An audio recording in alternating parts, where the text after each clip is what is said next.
Hey, it's Angelica. My first video, this is be my second video. My first video was about all of my piercings, and kind of a little bit about the experiences I've had with them. And in that video, I said that if someone wanted me to talk about my belly button piercing in depth, because that's probably the longest story I have when it comes to piercings, if someone wanted me to talk about that I would do that if they commented down below. Behold, someone has commented down below, so here's the video. I'll just show you what it looks like right now. There's a story behind it, but I'll show you what it looks like right now. That's what it looks like as of the moment. It's interesting.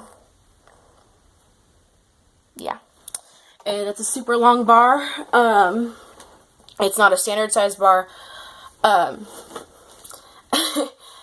So I got it on January 4th of this year, 2016. So I've had it for 3 months now.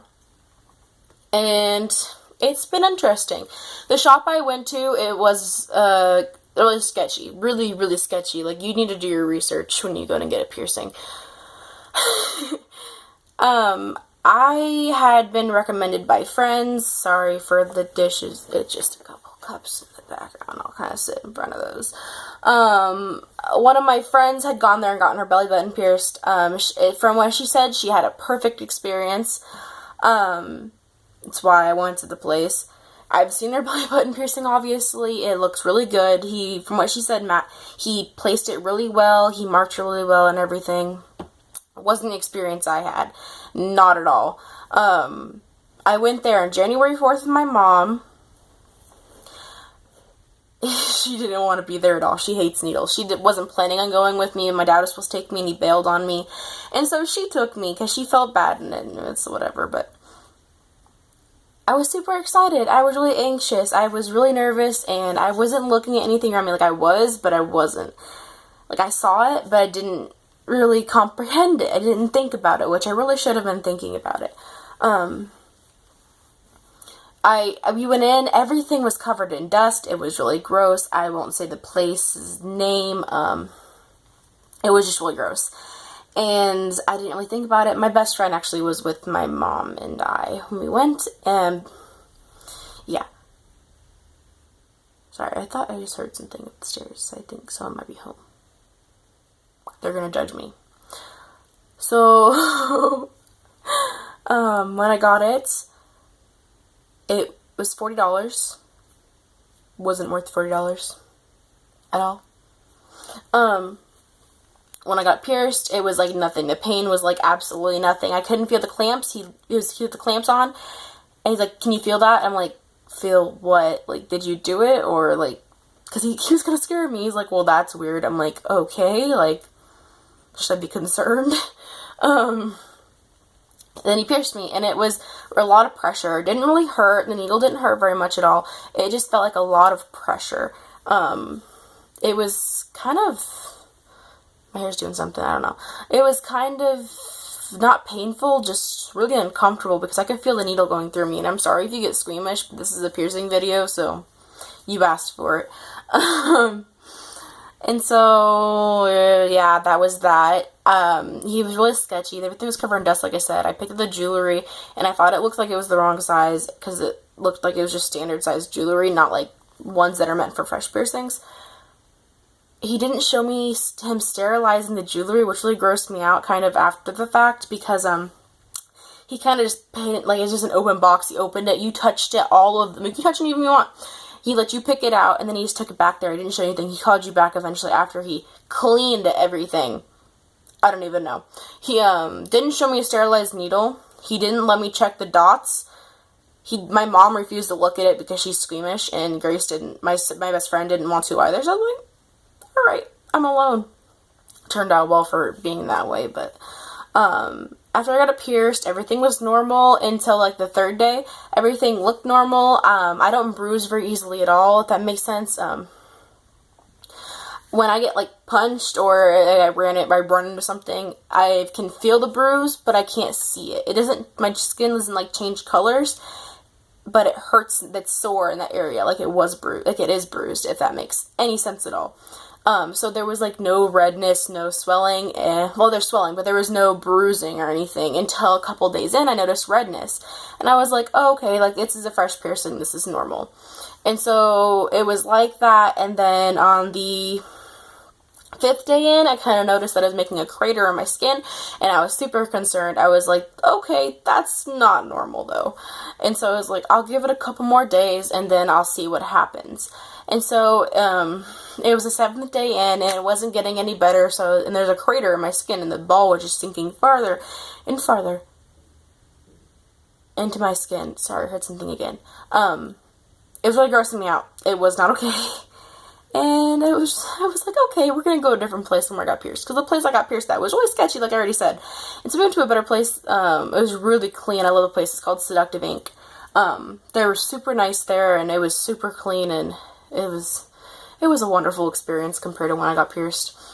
More painful experience, yes, but it was wonderful compared to where I got pierced. It cost $5. Basically, I had thought that the bar was too short in the beginning in the first place, and they kind of confirmed that for me. They're like, yeah, the bar you're pierced with is way too short. The swelling, it's just basically like sucking the top ball into your skin because the swelling is going over it. And so I'm like, great, sounds lovely. It looked lovely too, tell you what. No. $5, we tipped them $15, so we gave them $20 basically for switching it out. They switched it out to a super long bar. It was really painful. It was 100 times worse than getting pierced. So just, if you're gonna get pierced, do a lot more research than just taking your friend's advice. Because your friends can be very stupid sometimes. Or they have a good experience and the piercer just goes dumb. In my case. Yeah, that's what happened initially. Can't talk. And the piercing, like, it was fine after that. I kept on cleaning it. I still clean it the same way. I do a sea salt soak at night, and then I clean it with antibacterial soap in the morning, and then the showers, I just rinse it out. I don't use any soaps. I just try to avoid getting anything in it in the shower, because I find that, like, shampoo and stuff will irritate it if it's having a bad day. And then after that, about 2.5 months which is about a half a month ago, it started bothering me because the bar is too long. And, well, what it still is, but it's too long, and so it gets caught on things, and so I switched it back to a normal sized bar, which I shouldn't have changed it, obviously. It wasn't even 6 months in. It's like halfway there, like, shouldn't have done it. But it was fine and everything. But then I switched it again because that one had, like, it was the one I was pierced with, and it had some blood stuck in the top ball, like, in the screw and stuff, and it was really pissing me off because I couldn't get it off. And so I switched it to a different one, which was a mistake because I don't know what it was, but it must have hit the inside or something, because I forgot to put water on the bar, because you're supposed to, like, put water in your piercing, like, on the hole and on the jewelry when you put a piece of jewelry in with every piercing. I feel like I'm gonna sneeze. Sorry. Still feel like I'm gonna sneeze. Okay. I think I'm good now. But yeah, so I switched it again, which was a mistake. So a couple days ago, I actually switched it back to the long bar because it was bleeding. I think what happened actually was, a piece of the skin on the inside, where the, like, inside of the hole, somehow, got torn, and it was, like, a scab. And then it's either that, or, like, and it got pulled out, or, like, a crusty got pulled into it and then ripped some of the skin out, which is, I think that's a little bit more likely to happen, but, and so it started bleeding like crazy, and then it started swelling, so I was like, crap, I gotta switch it back to the long bar, and so that's what I've done. I'm gonna keep it in for the rest of the healing process, because I don't want a chance messing it up, because it hasn't migrated at all, hasn't gotten infected before, it's still fine, and so I'm really lucky at this point that nothing's gone wrong with it. Yeah, not here to share it to you guys, so that's that.